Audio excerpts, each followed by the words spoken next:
Thank goodness you're here. I, Sam Valentino, the private toon detective, have done some more snooping around regarding the news about Warner Brothers in the process of being bought by Netflix for a whopping $82 billion. People online are already in dramatics about it, saying the movie theater business is doomed and a bunch of malarkey like that. Whoa, Netflix? You got that right, Scoob.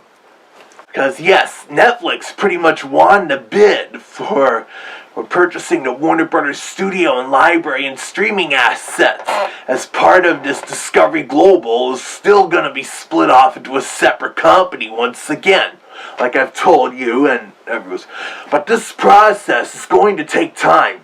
The buying and merger process shouldn't be all finished and official until at least a year from now. And again, the Writers Guild of America is going to try and block this deal from happening, the way they pretty much also are with the Paramount-Skydance, attempting a hostile takeover of all Warner Bros. Discovery. And in that case, despite Paramount-Skydance responding with a more hostile and higher bid plan, David Zaslav and his crew are also saying no to the Ellisons and their cronies, as even Zaslav must be aware that the Ellisons are far worse crooks than himself. Not to mention, the Paramount bid is partly funded from the Middle East, and so Warner and Zaslav are skeptical about that as well, combined with the whole antitrust issue from the Ellisons. Also, with the Netflix deal, this means Zaslav will be able to retire a wealthy man. Yeah, out with that Zaslav fiend. I also feel Netflix will be a better buyer for us than that evil Paramount-Skydance. I agree with both of you, but we're not fully out of the woods yet. There's still a lot that has to be done, as I've said, and hopefully Paramount-Skydance keeps being turned down. And I haven't heard much about Comcast either. I think they're done with this. But despite Netflix being a big streaming giant, with buying Warner Brothers, this is how they plan to get into the theatrical movie business. Yes, from the sleuthing I've done, I've come to the fact that with this buyout, Netflix can start producing movies from Warner Bros. And release them to theaters under the Warner name. The Netflix CEO, Ted Sarandos, confirmed this. I also haven't heard much regarding physical media, i.e. DVDs and Blu-rays, but people are online, they're worried that Netflix will put a halt to that. Oh, no. Exactly, Scoob. I hope Warner Archive can still stick around, but several people are speculating that they may indeed still be around, along with the regular Warner Home Video division that's a part of Studio Distribution Services, a joint venture between Warner Brothers and Comcast's Universal for distributing home video. They even now handle distribution for Sony and Disney's home entertainment releases. So it's likely Netflix will begin utilizing Studio Distribution Services for such physical media releases, and then everything involving Warner Archive will stay the same. Additionally, United States Senator Elizabeth Warren, who is the Senator of Massachusetts, i.e. this channel's home state, has warned about both of these bids. She said Paramount-Skydance buying Warner Bros. Discovery, in her words, would be a 5-alarm antitrust fire and exactly what our anti-monopoly laws are written to prevent. She also added that it raised serious questions about influence peddling, political favoritism, and national security risks. Oh? Yeah, it's a little complicated, but otherwise she's showing how bad Paramount buying Warner would be. Indeed, Scoob. Such a merger would be bad even for my heart rate. But Elizabeth Warren did also say that Netflix's winning bid for Warner Brothers is an anti-monopoly nightmare. Also, upon doing some more investigating, the New York Times states that both of these big deals are actually illegal under U.S. law. Illegal? Oh, no. That's right. The Clayton Antitrust Act of 1914 bans mergers and acquisitions that, quote, may be substantially to lessen competition or to tend to create a monopoly. And others are this too. Democrats in the United States House of Representatives said they could actually stop such a Paramount-Skydance and Warner merger from happening, as they too believe it end up being a huge national security risk, especially with financial support from Saudi Arabia. And it especially doesn't help that it's backed by an investment firm formed by the son-in-law of our current corrupt president of the United States. Oh, brother. Yes, as if he wasn't already in enough hot water. But the question is, how did rival Walt Disney Company manage to get away with such a big merger when they bought 20th Century Fox some time back? Well, there were a few hurdles they had to deal with as part of it. The antitrust laws are why Disney couldn't get Fox Sports like they originally wanted. And even with that, Disney still has many competitors, like not just Warner Bros. Discovery, but also Comcast and Sony and Netflix and of course Paramount-Skydance.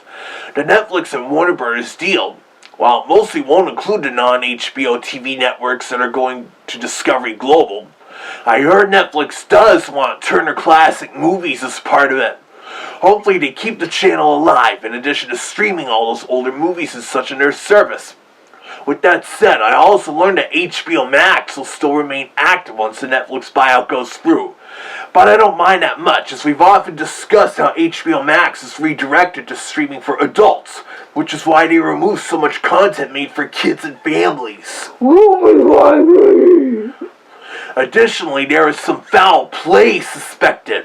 While Netflix only wants the Warner Bros. Studio and library and streaming assets, as was planned with the split for 6 months now, Paramount-Skydance wants all of Warner Bros. Discovery, and they especially want to acquire and fold CNN, the cable news network, not caring less about the rest of Warner Bros. Discovery, meaning they'll likely just fold Warner Bros. Pictures and probably shut down the animation studio. Exactly! And it'd probably be worse than our temporary shutdowns that commenced in 1953 and 1963, and maybe more so than our 1969 shutdown. You're right on the ball, Duck. That shutdown's when Kinney National bought Warner Bros. 7 Arts and pretty much snuffed out the 7 Arts part, including closing the animation studio and ending the original almost 40-year run of the theatrical Looney Tunes cartoons. But then the studio reopened in 1980, 8 years after Kinney spun off their entertainment assets into Warner Communications. But Paramount-Skydance's hostile takeover will be much worse than that. Yeah, much worse. But from what I've been picking up, Warner Brothers is expected to stick with the Netflix deal. Indeed, Scoob. Especially since Warner and Netflix are already collaborating to make that live-action Scooby-Doo series, another origin tale on how the gang all met, something previously done in the Scoob animated movie from 5 years ago, along with a pup named Scooby-Doo occasionally showing such elements, and it was just announced that Frank Welker will be returning to voice Scooby for it. Yep, the plot also involves the gang's first mystery, involving a murder at a summer camp. I do kinda hope this won't be another Scooby series for adults, like that HBO Max series nearly 3 years ago. Yeah, maybe it'll be more along the lines of Scooby-Doo Mystery Incorporated, that was also really dark and edgy and violent, but actually suitable for older children and teenagers, despite carrying a TVY 7FB rating when it's really PG. And that show is also currently streaming on Netflix, complete with the Y7 rating, after HBO Max purged it months ago as part of removing their content for kids and families.